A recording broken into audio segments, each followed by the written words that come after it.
여러분 안녕하십니까? 오늘도 날씨가 낮에는 굉장히 좋았어요. 근데 저녁이 되니까 뭐 비가 조금 내리고 있습니다. 뭐 주말에 뭐 비가 좀 이빠이 온다고 그러는 것 같은데 모르겠어요. 그렇게 되면 또 과일 같은 게 좀 뻗 같은 게 다 떨어지는데 오늘도 뭐 뻗다 먹고 또 그 건강을 좀 챙겼는데 이거 걱정됩니다. 비가 온다고 그러니까. 오늘 무슨 내용이냐면 이제 살면서 세상 사는 이야기입니다.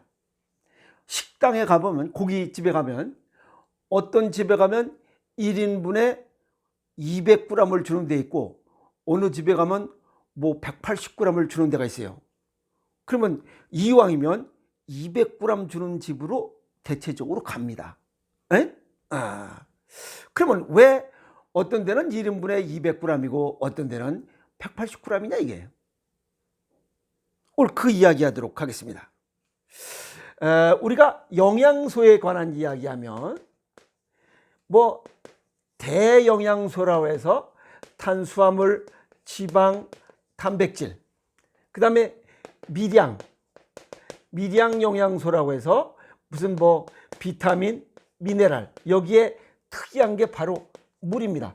물까지 포함해야 됩니다. 물이 안 들어가면 안 돼요. 아시겠어요? 그래서 5대 영양소라면 탄수화물, 지방, 단백질, 비타민, 미네랄, 무기질 뭐 이렇게 얘기하죠. 근데 이 3대 영양소라고 하는 거 이건 사람이 살아가는데 가장 많이 쓰기 때문에 그래요. 미량 영양소 조금 덜 쓰는 거야. 이 미량 영양소 비타민과 미네랄은 탄수화물, 지방, 단백질이 몸속에서 이건 포도당, 지방산, 이건 아미노산으로 이렇게 바뀌어야만 우리 몸속에서 흡수를 해요. 여기에 관여되는 게 비타민과 미네랄입니다. 그래서 탄수화물, 지방, 단백질, 비타민, 미네랄은 뛸래야 뛸 수가 없습니다. 그래서 중요한 영양소예요. 이 3대 영양소는 우리가 먹고 살아가는데 가장 많이 쓰고 있다는 뜻입니다.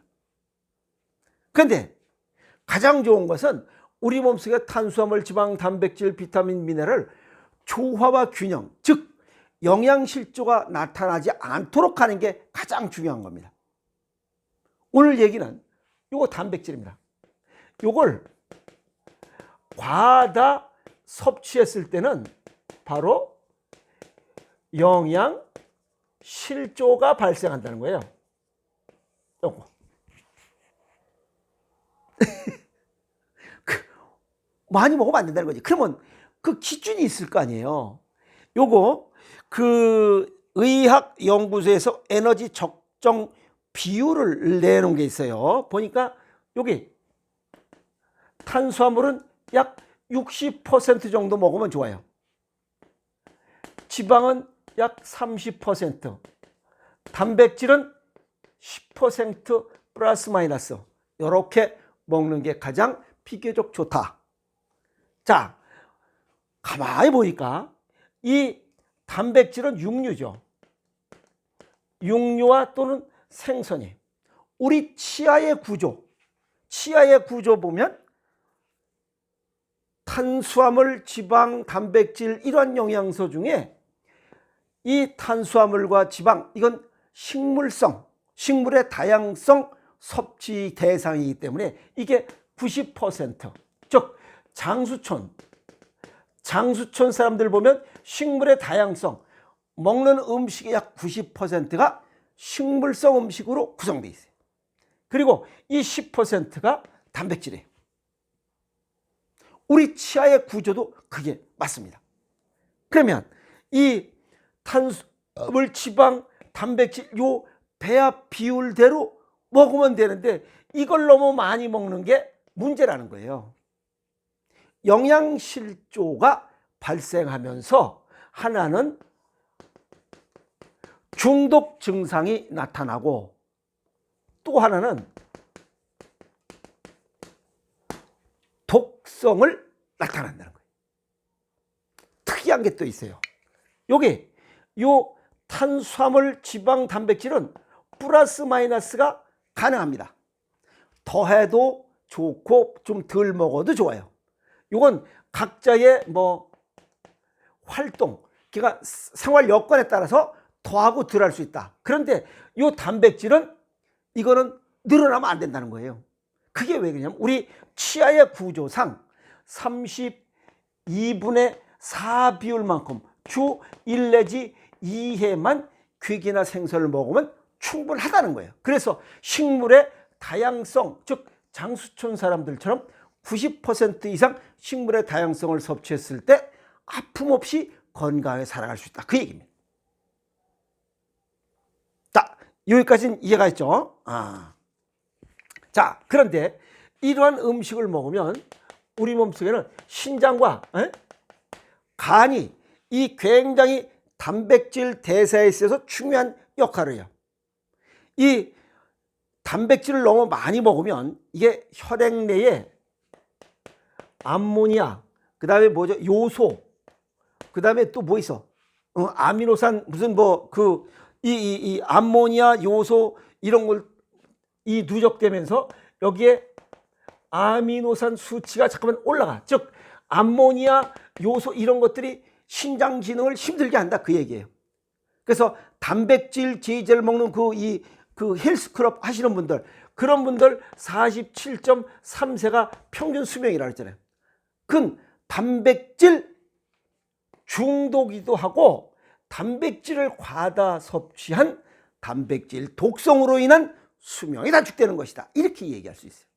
자, 여기서 무슨 얘기가 중요하냐면 과도한 단백질 섭취, 요게 지금 10%라는데 요게 과도한 단백질 섭취가 얼마만큼이냐 이게. 내가 먹는 총 칼로리 보통 성인은 약 2000칼로리 정도 됩니다. 여기에 35%를 넘었으면 안 됩니다. 아시겠어요? 35%를 넘으면 이 단백질 중독이요, 단백질로 인한 독성이 발생되기 때문에 몸에 좋지 않다 이겁니다. 자, 여기에 보면 35% 2000칼로리를 기준으로 했을 때 식단에서 175g을 넘지 않도록 하라는 겁니다. 단백질이 섭취량이. 그래서 200g 하는 집이 있고 180g을 고기 1인분에 설정한 이유가 이 단백질의 독성과 중독을 막기 위한 거예요. 과학적인 데이터에 의해서 나온 거예요, 이게. 그러면 200g보다는 180g 주는 집으로 가는 게 건강을 위해서는 더 좋죠. 그런데 사람들이 욕심이 많아서 야, 저 집은 180g이란다. 야, 여기 200g으로 가. 200g으로 가는 게 저부터부터 200g으로 가요. 이제 그 식당에 가면 180g과 200g을 주는 이유, 그 1인분에 설정한 기준이 여기 단백질의 독성과 이 중독 때문에 그래요. 이해가 있죠? 그래서 요 에너지 적정 비율, 그러니까 탄수화물, 지방, 단백질, 아까도 말씀드렸지만 요거 탄수화물과 지방은 내 활동 상태, 뭐 예를 들어서 뭐 밖에서 이 공사 현장에서 막 자벽부 열심히 일하시는 분들은 좀 더 먹어야지. 괴기도 좀 더 먹고, 이게 빵빵해야 되고, 그렇다고 맨날 앉아서 콕 먹으면 파는 사람은 그렇게 많은 에너지 필요 없다. 그 얘기입니다. 이해가 있죠? 그래서 이 단백질 너무 많이 먹어버리면 이 단백질 중독, 이 중독이 되면 메스꺼움, 두통, 기분도 별로 안 좋고, 그 다음에 나약하고 피로, 저혈압도 생기고, 공복감, 식탐이 또 생기고, 설사도 삐릭삐릭하고, 또 심박동도 느려지고, 이런 현상들이 나타나요. 그래서 아까도 말씀드렸지만 미스터 코리 같이 트레이닝 하시는 분들, 그 사람들 평균 수명이 47.3세, 즉 이 단백질 중독과, 왜 이 사람들은 매일 그걸 먹어야 되니까, 근육을 단단하게 하기 위해서. 그러면 이것으로 인해서 문제되는 게 콩팥이 문제됩니다. 아시겠어요? 콩팥. 그래서 괴기를 너무 좋아할 필요는 없다. 아시겠어요? 그리고 단백질 섭취량이 여기 아까 말씀드렸던 35%를 넘으면 바로 단백질 중독 상황이 나타난다. 그 얘기입니다. 아시겠어요? 자, 그리고 뭐 보통 야, 그거 어떻게 계산하냐 그렇게 생각하시는데 1kg당 0.8g 계산하시면 됩니다. 0.8g. 그러니까 예를 들어서 70kg다. 내가 몸무게가 70kg다. 그러면 7, 8이 56.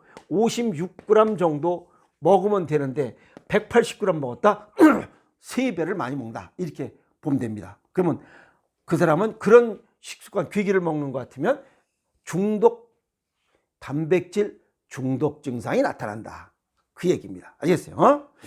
자, 그러면 단백질 중독은 뭐고 단백질 독성은 뭐냐? 요거 얘기가 또 달라집니다. 아시겠어요? 단백질 중독. 이거는 탄수화물, 지방, 단백질, 영양소의 균형이 맞지 않은 상태. 즉, 여기 탄수화물, 지방, 단백질의 60%, 30%, 10%의 균형이 맞지 않은 상태에서 단백질을 많이 먹는 거. 이때 나타나는 증상들이 단백질 중독이야. 이해가 있어요? 그러니까 탄수화물, 지방, 단백질이 6대 3대 1의 비율이 깨진 거야. 깨진 상태에서 또 이 단백질 섭취량이 10 플러스 10% 플러스 너무 많이 먹은 상태. 그러면 이 지방이나 탄수화물이 줄어들었다는 거죠. 이 단백질의 퍼센테이지가 많아진 상태. 이걸 단백질 중독이라고 그래. 이제 이해갔죠? 그래서 괴기가 이 탄수화물, 지방, 단백질 세 개가 조화가 깨진 상태에서 단백질을 많이 먹은 경우 그걸 갖다 단백질 중독 상태라 하고, 그 다음에 단백질 독성은 신장 기능이 저하돼서 단백질 대사, 여기 신장과 간에서 단백질 대사에 관여된다 그랬어요. 그래서 이 신장 기능이 저하된 상태에서 단백질 대사 산물, 그 폐기물, 그것이 정상적으로 배출돼야 되는데 그게 배출되지 않고 몸속에 누적됐을 때 그걸 단백질 독성이라고 그래. 우리가 그 건강검진에 보면 비원이라고 뭐 어쩌고저쩌고 뭐 무슨 얘기인지 모르겠, 그 주워든 얘기 있어요. 요거예요. 요 수치가 자꾸만 높아지고 있다는 것은 내가 괴기를 먹었으니 그 괴기를 먹어서 이 배출 능력이 지금 떨어졌다. 즉 신장 기능이 약해졌다. 그 얘기입니다. 비원 수치가 높아지고 있다는 것은 단백질 괴기를 먹었을 때 그 괴기를 먹고 분해하고 그 독성을 배출하는 능력이 떨어졌다. 그 얘기입니다. 그러면 괴기를 줄여야 됩니다. 이해가 있어요?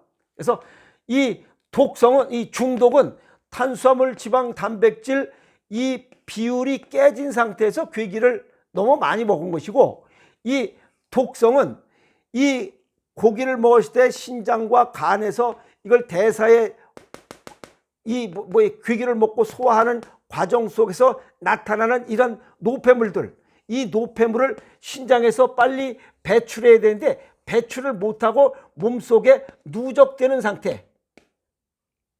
잘못하면 중독과 독성이 동시에 나타날 수도 있어요. 그러면 아주 베려버린 거예요. 이해갔죠? 자, 그래서 괴기는 가장 좋은 것은 일주일에 한 번 정도 육류 단백질 한 번 먹고 그냥 생선 한 번 먹으면 치아 구조 32분의 4 비율만큼 먹고 나머지는 이 밥, 반찬, 간장, 된장, 고추장, 김장, 김치, 풀성기 이런 거 먹으면 이 장수천 사람들하고 비슈꾸리하게 살아갈 수 있고, 이 단백질 독성이니 단백질 중독이니 이런 얘기 없이 건강하게 살아갈 수 있다. 이렇게 정리 말씀을 드립니다. 물론 여기 고른 영양, 탄수화물, 지방, 단백질에 영양실조가 발생하지 않아야 되니까 여기 고른 영양, 풍부한 영양, 식이섬유가 풍부한 이런 장내 미생물의 수와 종류를 충분히 이렇게 보충해 주시고 활성도를 높게 하기 위해서는 생식, 자연식은 기본입니다.